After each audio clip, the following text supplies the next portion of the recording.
pueden tener ejemplos. ¿Conocen el Nextra? Sí, ya. Es un ejemplo de un transgénico. Antiparasitario más una fuente de alimento para que el perro lo consuma fácilmente. Es algo que les gusta, entonces probablemente no sea muy nutritivo, pero sí cumple el objetivo de llevar el medicamento al animal. Entonces, este concepto de nutracéutico viene de Hipócrates del año 400 a.C., que tiene esta frase que dice: deja que la comida sea tu medicina y la medicina tu alimento. ¿Sí? ¿Vieron Vinagre de Manzana? ¿Alguno vio Vinagre de Manzana, que es una miniserie que está en Netflix? ¿Lo viste? ¿No? Ya, véanla. Vinagre de Manzana. Sí, es una serie que habla de precisamente eso, ¿cierto? Nada que ver el tema con nutrición, pero igual es interesante que lo puedan ver, porque hay una corriente que habla de que ciertas enfermedades se pueden tratar con la alimentación, ¿ya? Y ahí muestran casos que lo contradicen, y si bien hay una mejoría, no es magia, ¿ya? Cuando hay enfermedades necesitamos medicamentos, agentes terapéuticos que sean externos a la alimentación. Idealmente sí, podamos modificar la alimentación y llevarla a ser mucho más nutritivo, pero eso no va a ser la cura. Veanla.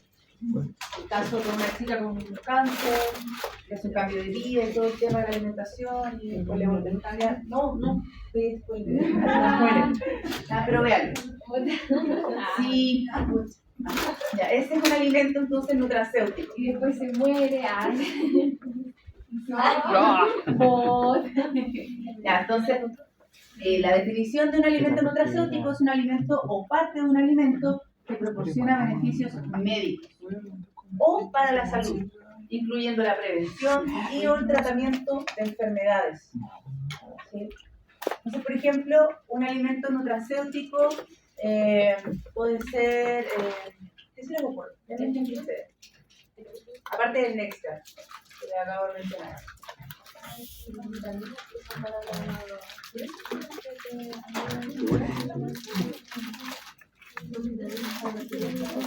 ¿El hemato? ¿El hemato? Sí, puede ser el Ensure, estos alimentos que le dan a los adultos mayores, ¿ya? Porque vitamina por sí sola no, porque esto es un alimento o parte de un alimento, entonces es algo más complejo. ¿Allá? Podría ser, por ejemplo, un alimento para, no sé, para gatos, por ejemplo, para la prevención de, no sé, enfermedades renales. Sí, ¿cierto? A un alimento que previene enfermedades cardiorrenales. ¿Alguna aceite que se llama no, porque estamos hablando de un alimento completo, un parte Y al oral. está incorporando. El Nestún, no, porque ese es como un nutriente, es como digamos un ingrediente como que proporciona almidón, fibra, carbohidratos, pero no está medicado. Y tiene beneficios como para la prevención de algo. ¿Ya? Por ejemplo, yo voy a darle el ejemplo de un alimento con el que trabajé en salmones. ¿Ya? Un alimento que tiene un componente que previene ciertas afecciones, que viene de una planta natural, ¿ya? Con el que trabajé y sigo trabajando, ¿ya? Que es el aloe vera. ¿Lo conocen? ¿Han escuchado? ¿Ya? El aloe vera, que es esta planta que tiene un montón de beneficios. Uno de ellos es que protege la mucosa intestinal. ¿Ya? También lo pueden encontrar en champú, en crema, un montón de cosas, ¿ya? Pero en la alimentación a nivel gastrointestinal te protege la mucosa. Y si lo incorporamos en un alimento, ¿ya? Vamos a tener un alimento que tiene un plus y previene alteraciones que se dan por la harina de soya en los peces. Ahí tenemos un alimento de tipo nutracéutico. Entonces, les decía, esto está en boga hoy en día. De hecho, es lo que se busca. ¿Por qué? Porque a través de alimentos, ¿sí? Ya, sí. Puede ser un alimento enriquecido con omega 3. Que sea, no sé, algo que sea enriquecido con omega 3. Pero el omega como sí, por sí solo, no entra dentro del alimento nutracéutico, porque es un alimento. ¿Ya? Eso sería un suplemento, ¿sí? Un suplemento alimenticio. ¿Ya? Entonces, la idea de esto, ¿por qué es importante? Porque a través de estos alimentos nutracéuticos vamos a tener beneficios alternos que se dan por sí solos, como por ejemplo reducir el uso de medicamentos como los antibióticos. Entonces, si prevenimos, por ejemplo, alteraciones microbiológicas a nivel gastrointestinal o a nivel de la piel, dependiendo de lo que estemos hablando, podemos reducir el uso de antibióticos y reducir la resistencia microbiana, antimicrobiana. ¿Ya?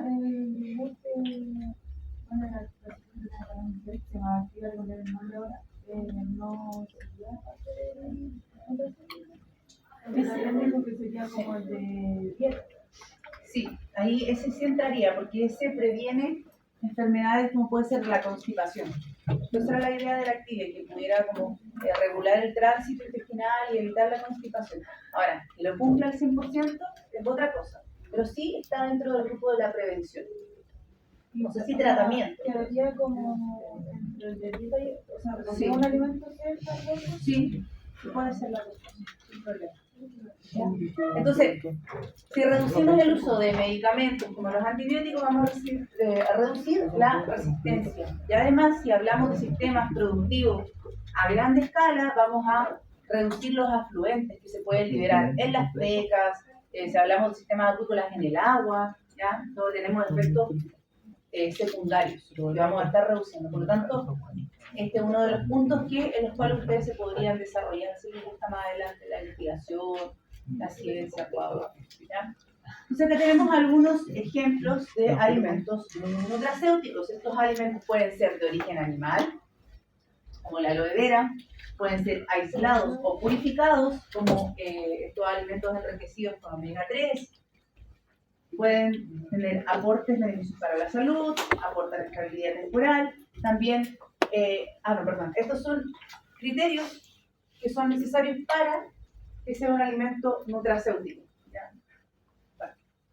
Debe cumplir estos criterios para que sea considerado como alimento nutracéutico, además de incluir la prevención o el tratamiento. Deben ser de origen animal o también pueden ser aislados por métodos no naturalizantes, es decir, que vienen de un alimento pero sin alterar sus características. Deben dar aporte a la salud como beneficio, deben dar aporte de la estabilidad temporal del alimento, deben tener análisis de estabilidad y toxicología. O sea, es un alimento que tiene que ser estudiado para decir que es nutracéutico. Tenemos que tener pruebas de laboratorio, pruebas detrás que lo avalen. ¿Ya? Debe tener un análisis químico y debemos tener estudios reproducibles de sus propiedades bioactivas. Estudios reproducibles es decir que si se hace acá en Chile, esto lo pueden reproducir en Alemania o en cualquier parte del mundo, ¿ya? Siguiendo, digamos, el mismo protocolo. Es decir, estos estudios tienen que corroborarse en distintos lugares y debe estar la guía. Por ejemplo, si yo digo que mi alimento va a reducir la inflamación intestinal en los salmones que consumen harina de soya, entonces tengo un protocolo donde están los métodos de generación, la alimentación y cómo yo comprobé eso, y eso lo puede hacer alguien en Noruega, que es el país número 1 de producción acuícola, y tiene que llegar a los mismos resultados. Obviamente cumpliendo con criterios de la especie del salmón, es cierto, del tipo, del agua, de la temperatura, un montón de cosas que se tienen que cumplir para que lo que yo vi acá, lo corroboré acá, sea corroborado en el otro extremo del planeta. ¿Ya? Además tenemos que tener estudios en animales de experimentación, idealmente entre más animales, modelos animales, sean utilizados para corroborar el efecto que yo estoy hablando, ya sea prevenir X enfermedad, es mejor. ¿Qué opinan ustedes de la experimentación con animales?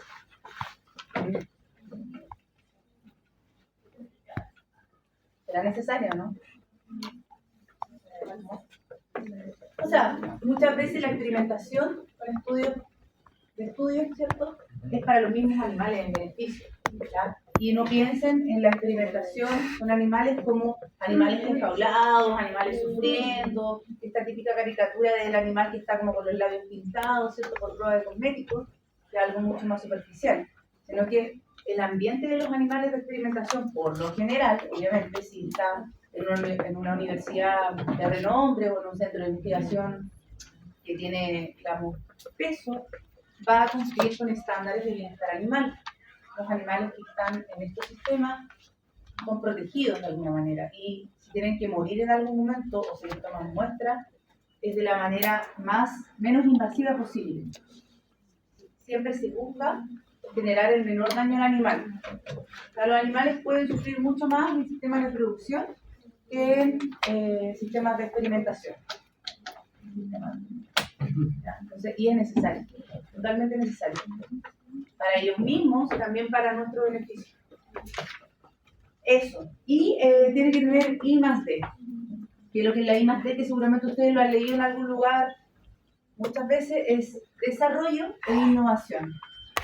Que sea algo sobre innovación y que sea desarrollable en el tiempo. Ese es un alimento entonces nutracéutico. Tenemos todos estos criterios que el alimento nutracéutico tiene que cumplir. Tenemos otra definición que es el alimento funcional. Y acá en el alimento funcional van a caber un montón de ejemplos, ya que acá no tenemos que cumplir esos criterios. Para decir que un alimento funcional no necesariamente debo tener experimentación con animales. ¿Ya? Puedo saltarme ese criterio. Entonces, la mayoría de los alimentos nutracéuticos son alimentos funcionales. ¿Qué es un alimento funcional? Es un alimento que de forma natural o procesada va a tener componentes que van a tener beneficios para la salud, que van más allá de la nutrición. Dijimos de la nutrición que es necesaria para mantener la vida, para reproducirnos, para la lactancia, ¿ya? Para la gestación, para los procesos vitales. ¿Ya? Esto va más allá. Entonces, puede prevenir una enfermedad, puede curar una enfermedad, tratar una enfermedad, tratar a algún agente que nos está generando daño. Ese es un alimento funcional. Pero no necesitamos estos criterios que acabamos de mencionar para decir que lo es. Entonces acá puede ser natural o procesado. Y acá tenemos un montón de ejemplos que ustedes consumen diariamente en sus casas, como es el tomate, que es un alimento de tipo funcional. ¿Cuál es el componente que ejerce un beneficio para la salud, más allá de la nutrición? Es el licopeno. Y este es acá tenemos solo un ejemplo de los componentes que son beneficiosos para la salud. En el caso del licopeno, vamos a tener que este componente reduce el riesgo de cáncer a la próstata e infarto al miocardio. Entonces, los hombres a consumir tomate y ojalá con cáscara. ¿Sí? Luego tenemos el brócoli, que tiene el sulforatano, que reduce el riesgo de cáncer, la zanahoria, los carotenoides, que son pigmentos, ¿ya? Que le dan coloración y además es vitamina, provitamina, lo van a conocer a fondo, que también reduce el riesgo de cáncer. El acné, componentes órganos vinculados que reducen el riesgo de cáncer. Y así, el té, con los polifenoles y las catecinas, que son antioxidantes, por lo tanto reducen enfermedades coronarias y cáncer. Y el pescado son los famosos omega 3. Los omega 3 van a tener un efecto de reducción de las enfermedades coronarias, entre otros. Porque los omega 3 también son antiinflamatorios. Tienen otros efectos que son beneficiosos para la salud que están acoplados. Y algunos alimentos procesados. La mañana les mencioné el chucrut, el pepinillo, como alimento de tipo probiótico. ¿Ya? Eso también lo podíamos incorporar acá. Tenemos los productos lácteos fermentados que ustedes pueden consumir, pero también tenemos estos que son de origen natural. Si bien uno los procesa para hacer el pepinillo y el chucrut, son mucho más naturales que este chamito y uno al día. Entonces, idealmente lo pudieran hacer ustedes en sus casas. Hay un proceso que es muy fácil, de hecho no necesitas muchos ingredientes para generar el chucrut. ¿Sí? Que reduce acá, mejora la función gastrointestinal. Vamos a ver qué tan importante es la función gastrointestinal y vamos a ver que todo el tracto gastrointestinal está conectado con el sistema nervioso en un porcentaje muy altos. Por lo tanto, todo lo que está pasando en nuestro organismo, en nuestro cuerpo, a nivel nervioso, está influenciado por el sistema gastrointestinal. O sea, de hecho, los nutrientes que ustedes consumen influyen en su estado anímico. ¿Sí? Si estamos metidos en ese tema, pero estos alimentos que son ricos, que proporcionan componentes para generar la serotonina, que es un neurotransmisor necesario para el bienestar, ¿ya? Ustedes pueden regular su ánimo. Si consumen puros alimentos chatarra, van a andar con el ánimo bajo. Mientras que si consumen alimentos ricos, nutritivos, más allá de digamos que van a mejorar su estado físico, un montón de cosas en su organismo, van a poder modular su estado anímico. Tenemos el vino, que en cantidades bajas genera efectos positivos, y los cereales con algún agregado del ácido fólico, que se lo dan a las mujeres cuando están en periodo de gestación. El calcio, ¿cierto?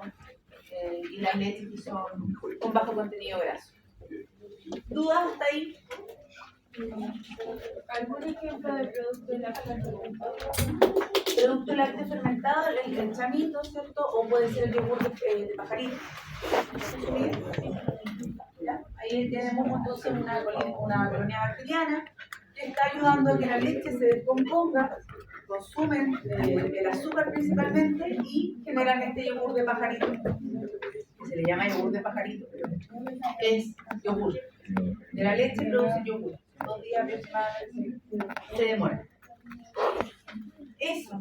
Luego tenemos los suplementos alimenticios. Habíamos mencionado uno hace un rato, que eran las vitaminas, los omega 3, que se pueden consumir de manera separada de la dieta, ¿cierto? Entonces tenemos ingredientes beneficiosos como vitaminas, minerales, especies vegetales o botánicas. Hay algunos componentes que, no sé si sean las cápsulas de melisa, ¿ya? Que tienen componentes que supuestamente relajan a la persona. Todo eso se puede considerar suplemento alimenticio. Algunos extractos, aminoácidos para los deportistas, todo va incorporado en este ítem de suplemento alimenticio. ¿Ya?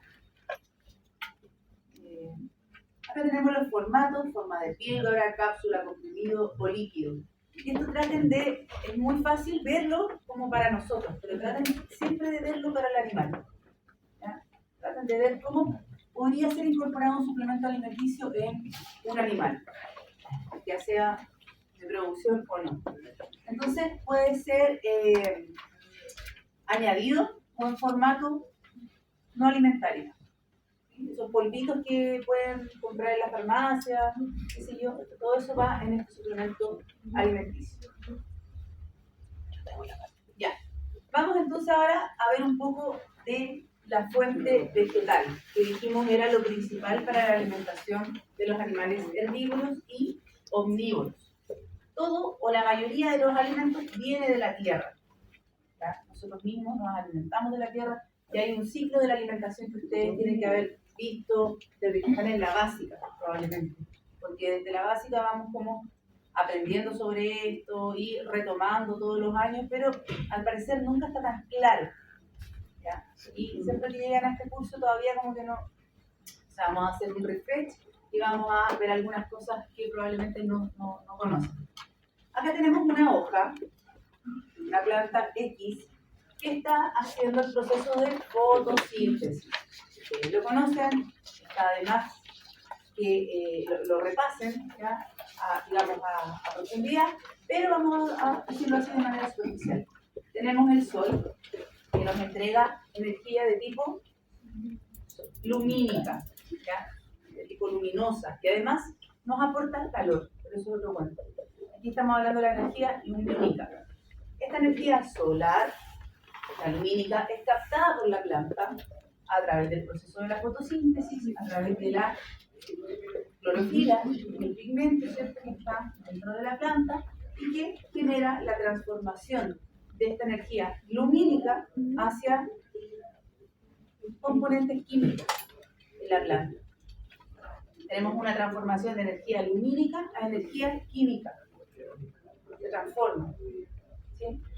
Todo eso pasa en la planta y lo hace a través del dióxido de carbono que está en el aire y genera como desecho oxígeno, que es lo que nosotros necesitamos para vivir. ¿Qué porcentaje de oxígeno tiene el aire? 16,6%. ¿Seguro? ¿Seguro? ¿16? 16,6%. Ya.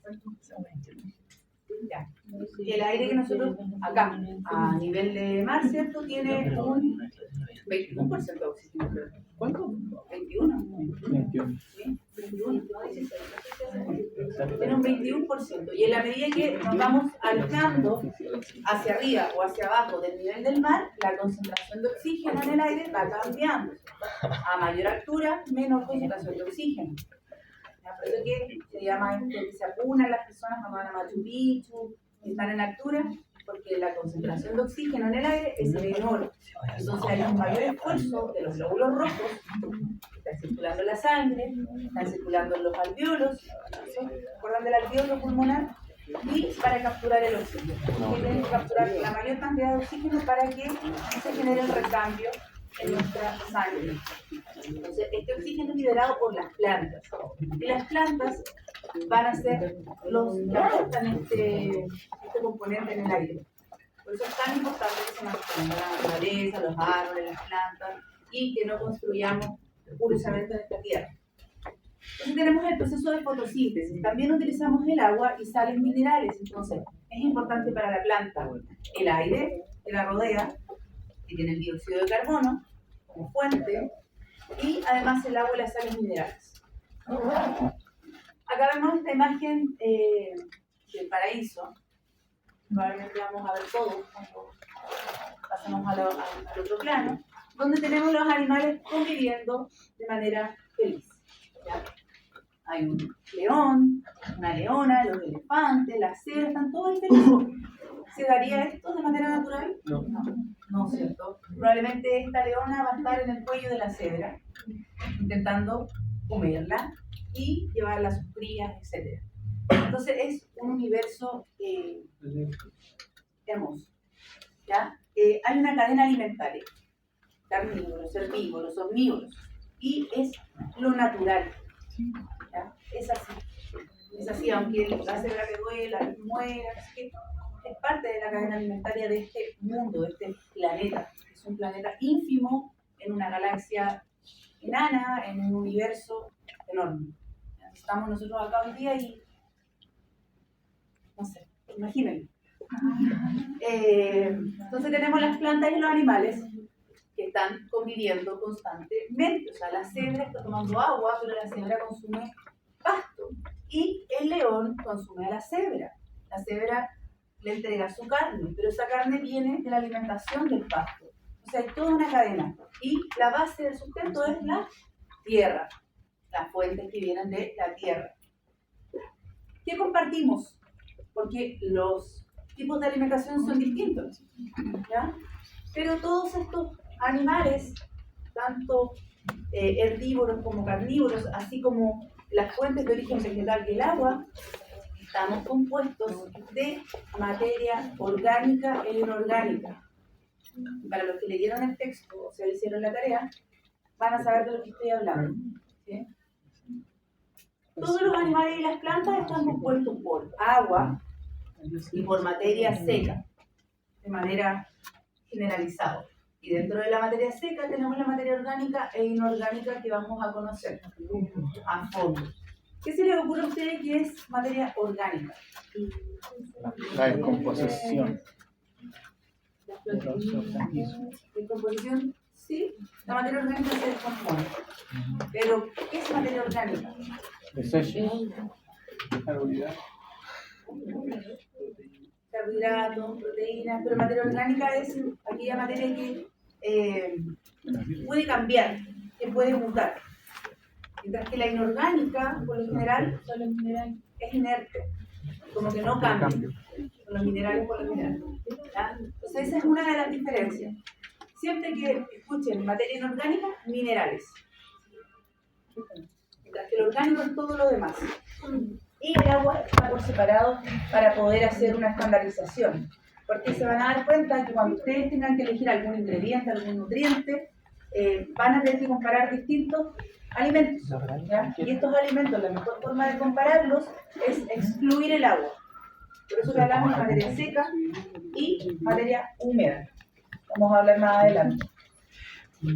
Entonces acá tenemos un esquema que nos muestra qué es lo que hay en el alimento y consideren alimento a los animales y a las fuentes de origen vegetal, ¿ya? Nosotros mismos podemos ser alimento de un león, también estamos dentro de comida, ¿ya? Vamos a descomponer los alimentos, entonces, como habíamos dicho, en agua y en materia seca. Y dentro de la materia seca, vamos a ver la orgánica y la inorgánica. Inorgánica dijimos minerales. Mientras que la orgánica tenemos todos estos compuestos: carbohidratos, lípidos, proteínas, ácidos nucleicos. Está súper fácil. ¿Quién me puede decir qué es un ácido nucleico? Como un ejemplo de ácido nucleico. Adenina. ¿Adenina? Sí, la adenina puede estar formando parte de un ácido nucleico, pero el ácido nucleico es más complejo que la adenina. Un ejemplo de ácido nucleico, algo que todos tenemos. ¿La ADN? La ADN, ¿cierto? La ADN, el ARN, esos son ácidos nucleicos. Recuerden que está formado el ADN, el ácido nucleico, por una ribosa, por un azúcar, por una base donde está la adenina y por una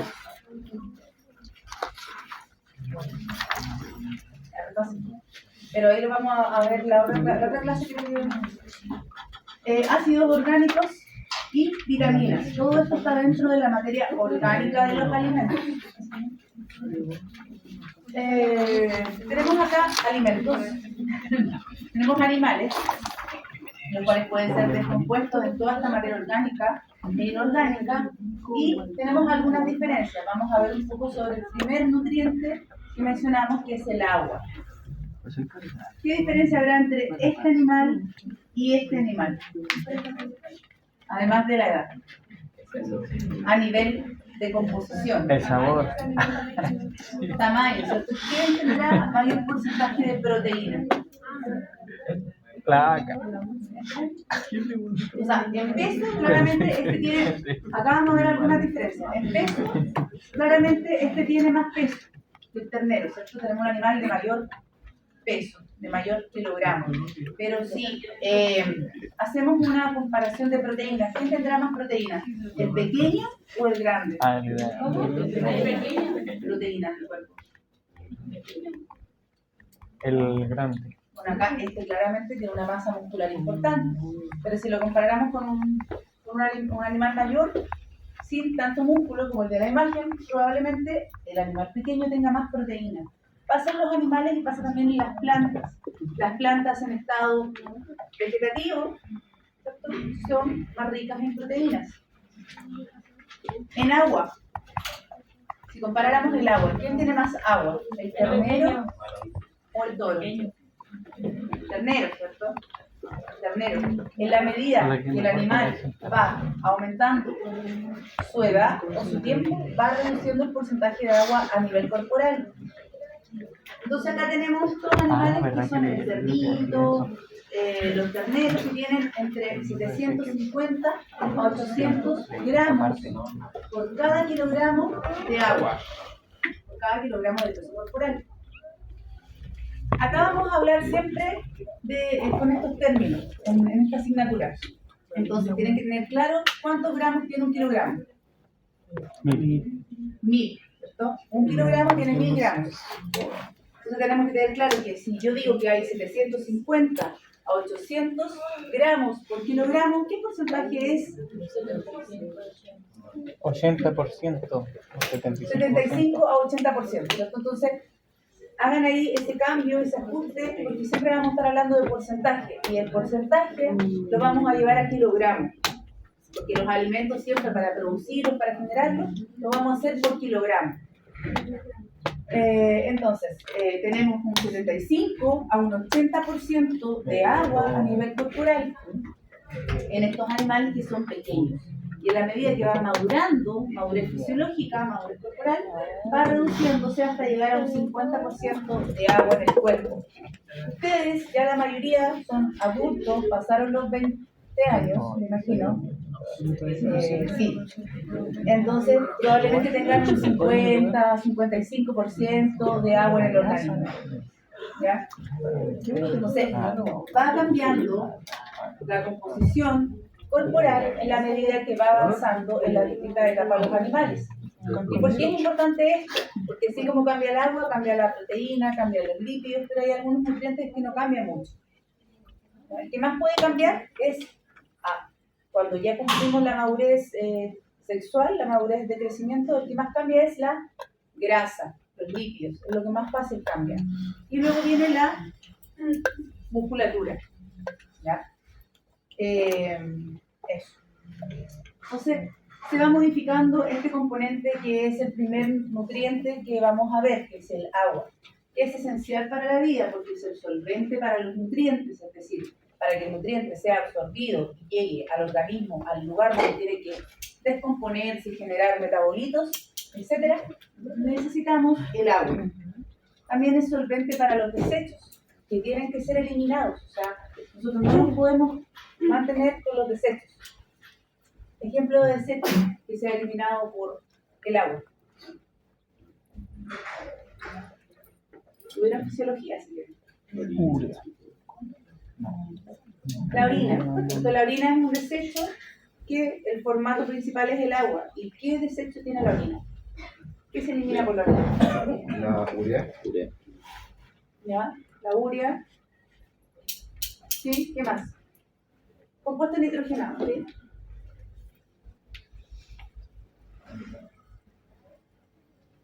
Se elimina por la orina también algunos minerales, como el sodio. ¿Ya? El sodio siempre va a estar saliendo a través de la orina, porque hay un equilibrio hidrosalino. ¿Se acuerdan del equilibrio hidrosalino?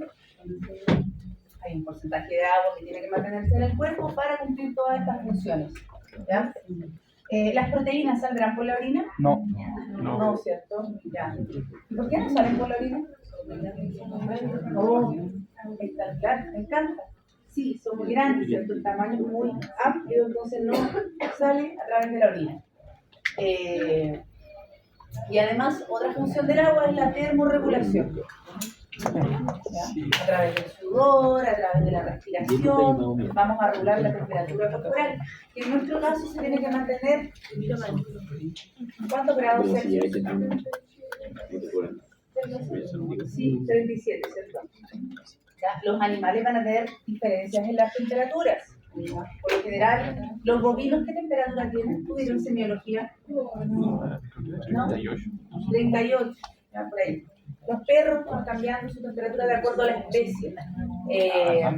Los salmones, por ejemplo, dependiendo si son o no, los salmones tienen una temperatura, porque los peces en general, una temperatura corporal de 25, 26, ¿ya? Dependiendo del pez que hablemos.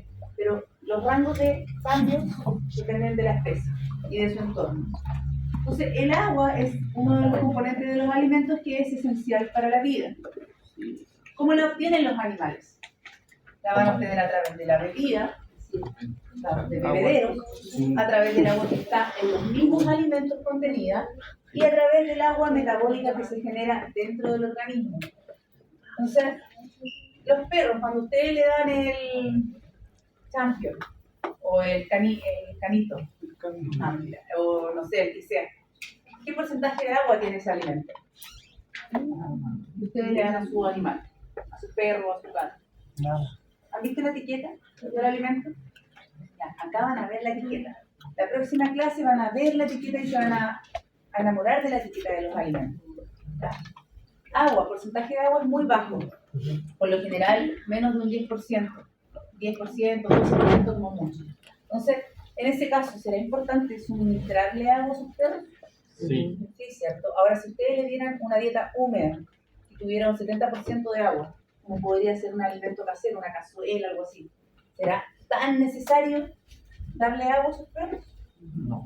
No es tan necesario, pero sí se hace, ¿cierto? Porque hay diferentes temperaturas y todo lo demás, entonces es rico también consumir agua fresca. cuerpo lo pide, lo necesita. Más allá del alimento, como que el cuerpo pide, así como el de nosotros, el de los animales también. Consumir agua fresca. Siempre agua fresca, independiente del tipo de alimento que le estén suministrando a sus animales. Eso. Entonces, en este caso, el agua es nula.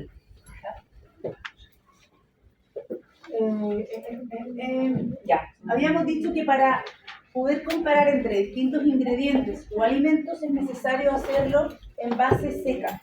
¿Ya? Sacamos el agua para comparar los nutrientes que realmente nos importan, como las proteínas o los minerales, etc.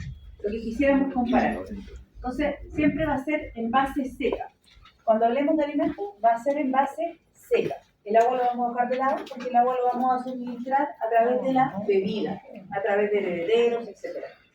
Entonces, acá tenemos una tabla que nos muestra la composición de algunas plantas y animales, o alimentos de origen animal, que están expresadas tanto en base fresca como en base seca. Entonces tenemos la primera parte, que está todos los porcentaje digo yo, pero en realidad todos los gramos, el gramaje está en base verde o en base húmeda, mientras que acá abajo está en base seca. Sí, no entendí, yo sé cuál. Entonces fíjense cómo cambia, lo importante acá es ver cómo cambia de base fresca a base seca. También lo podemos llamar base verde, o tal como es ofrecido, ¿ya? Que son formas en las que ustedes van a encontrarlo en los textos. Cuando lean pH y todo lo demás, lo pueden encontrar base verde, base seca, base tal como ofrecido. Entonces, en base verde tenemos un pasto que dice joven, un pasto joven. Es un pasto recién emergido. Imagínense la primavera cuando comienza, no sé, en septiembre, un pastito que está recién saliendo. Ese es un pasto joven, ¿ya? Y tiene un 80% de agua por cada kilogramo. Acá sale gramos por kilogramo, 800 gramos por cada kilogramo. Tiene un 80% de agua, este pasto fresco, joven, y un 20% va a ser de materia seca. Tenemos un 80% de agua, entonces el 20% restante es materia seca. Y en esa materia seca va a estar todos los nutrientes que vimos en esta imagen. ¿Ya? Entonces, si llevamos ahora este mismo pasto, que es joven, a la materia seca, vemos que el mismo pasto ahora tiene 0, porque le sacamos todo el agua, dejamos solo la materia seca. Entonces, si comparamos acá el carbohidrato, que en este pasto joven es de 137 gramos por cada kilogramo, es decir, un 13,7%, y ahora lo vemos en la tabla de materia seca, vemos que cambia a un 68,5%. Entonces es 5 veces más a lo menos. Las comparaciones siempre son en base seca. Ahora fíjense, los carbohidratos cambian, aumentan en todos los tipos de alimentos de origen vegetal. ¿Ya? El grano de cebada, el pasto, no me acuerdo cuál es la traducción, pero también es un alimento de origen vegetal, es un grano. ¿Ya? Ahora sí, nos vamos a los alimentos de origen animal. Fíjense acá, la leche. La leche tiene en base fresca o en base verde, tiene un 33% de proteína, ¿ya? Mientras que en base seca tiene 266 gramos por cada kilogramo. Pasa de un 0,3% a un 26%. ¿Ya? El músculo, fíjense en el músculo, que es un trozo de carne, un bistec, en base verde, el músculo tiene de proteína 21,5% de proteína. Y en base seca tiene 76,8%. Entonces la manera correcta es en base seca. ¿Qué otra diferencia pueden ver en la tabla? Algo que les llame la atención en relación a los vegetales y a los animales. Fíjense los porcentajes de proteína. ¿Dónde son más altos? ¿En alimentos de origen vegetal o alimentos de origen animal? animal, ¿cierto? ¿Y qué pasará con los carbohidratos? ¿Por qué son más altos los carbohidratos? ¿Origen vegetal o animal? Vegetal. ¿Y por qué se da esto? ¿Qué pasará eso a modo general? Porque al estar seco disminuye de peso. ¿Cómo? Al estar más seco disminuye de peso y cae más. Se extrae lo líquido. No, pero estamos hablando solo en base seca. Por- Si comparamos los nutrientes solo en base seca, ¿por qué los alimentos de origen animal son más ricos en proteínas que los de origen vegetal? Modo general.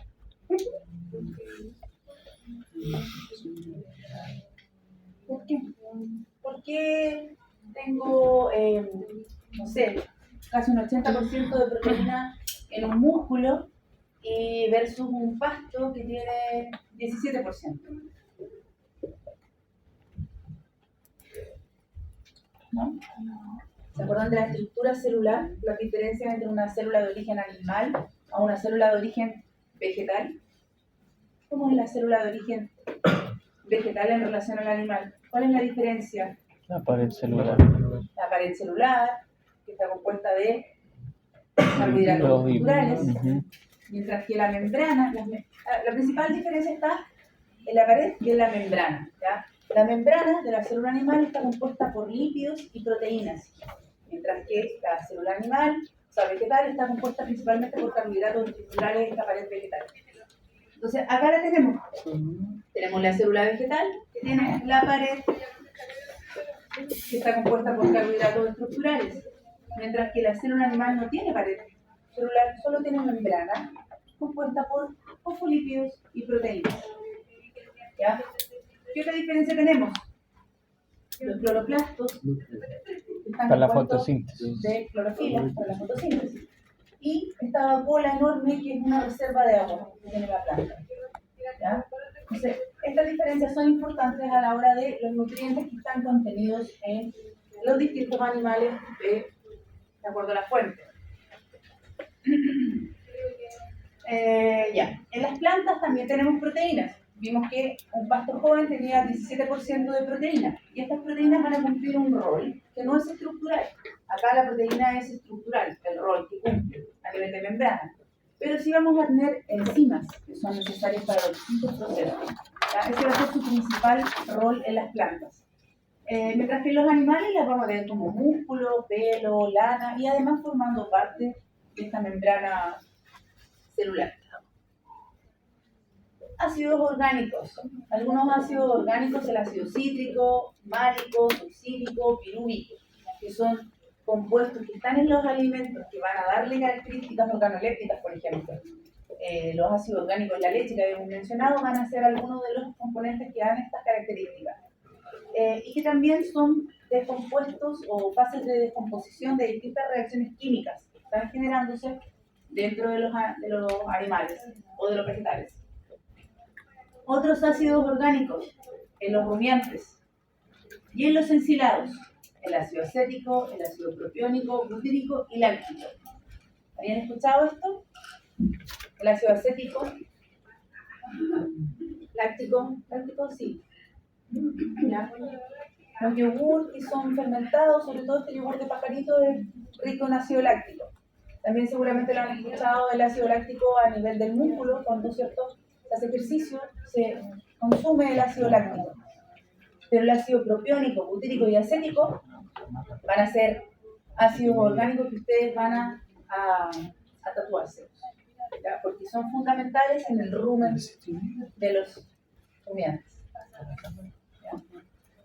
Van a aprender cómo estos ácidos orgánicos son esenciales para la generación de energía en estos animales, para los distintos procesos que requieren: mantención, gestación, lactación, bla, bla, bla.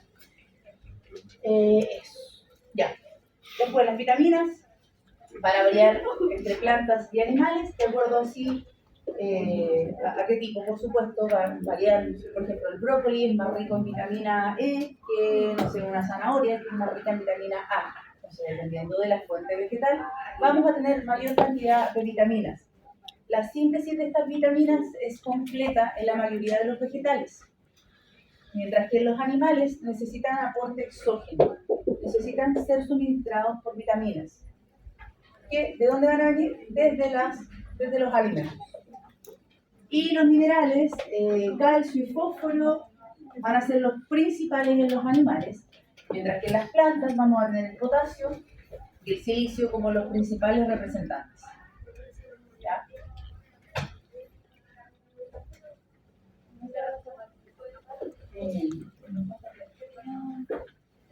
Vamos a terminar esta diapositiva y vamos a hacer un break.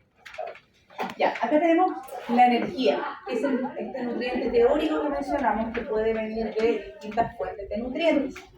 Y la energía es utilizada por nuestro organismo para nuestro movimiento, para el movimiento muscular, para las distintas funciones. En los alimentos las vamos a encontrar y ustedes la van a poder leer en la etiqueta de los alimentos de distintas formas. Si se fijan en los alimentos de sus perros cuando lleguen a sus casas, la pueden encontrar como energía bruta, rotulada, energía digestible o energía metabolizable. Lo más probable es que la encuentren como energía metabolizable. ¿Cómo se cuantifica la energía? Es complejo, ¿ya? Por lo general se hace a través de estimaciones de los nutrientes principales que aportan la energía y se hace una estimación aproximada para tener una idea de la energía que tienen estos alimentos. Ahora, lo que es más complejo es saber cuánta energía requiere un organismo animal. Y ese requerimiento de energía lo van a ver a través de bombas calorimétricas, fórmulas que están establecidas en los libros de nutrición. ¿Ya? Si ustedes quisieran hacer una cuantificación de cuánta energía consumen, muy probablemente les midan la tasa de emisión de calor. ¿Ya? Y a través de la emisión de calor hagan una estimación de cómo se está generando el desgaste de la energía en su cuerpo. ¿Ya? Puede ser difícil de entender, pero en la medida que avancemos en el curso lo van a ir comprendiendo mejor. Entonces acá tenemos este esquema que nos muestra la utilización de la energía de un alimento. ¿Cómo se utiliza la energía de un alimento? Ustedes consumen un pan, ¿ya? Con lo que ustedes quieran, y ese pan tiene en su etiqueta una cantidad de energía rotulada, que fue evaluada en un laboratorio por estimación de los nutrientes principales que generan energía. Esa energía entra en nuestro cuerpo como energía bruta al momento de ingerirlo. ¿Ya? Obviamente del pan no todo es absorbido, no todos los nutrientes que posee el pan son absorbidos. Hay algunos que salen como desecho a través de las fecas o de las heces. Entonces, hay pérdidas fecales. La energía bruta que está contenida en el pan no toda se aprovecha, porque hay una parte, un porcentaje que se va a eliminar por las fecas. Lo que queda de la energía, lo que es absorbido, es lo que se conoce como energía digestible. ¿Ya? Esa energía va a estar disponible a nivel digestivo para nuestro organismo. Pero también hay pérdidas por orina y por gases.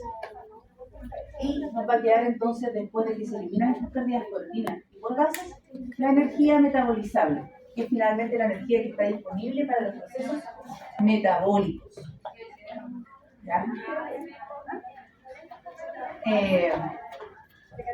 Los procesos metabólicos son reacciones químicas que ocurren en el organismo que van a generar energía calórica.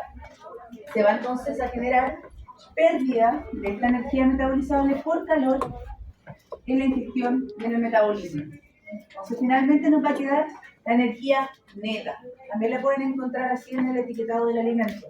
Y la energía neta es finalmente la que está disponible para el organismo animal, para mantener el organismo y también para producir, dependiendo del animal que estemos hablando, nosotros mismos. Puede ser para la producción de leche, ganancia de peso, etc. Entonces, la energía de un alimento pasa por diferentes pérdidas y finalmente nos queda la energía neta. ¿Ya? Eso es lo que el animal va a aprovechar del alimento, ya sea de origen animal, vegetal o lo que sea. ¿Ya? Eso queda. Ya, están quedando dormidos, así que vayan a ver y volvamos a ver más. Déjense la cara, etc. ¿Cómo?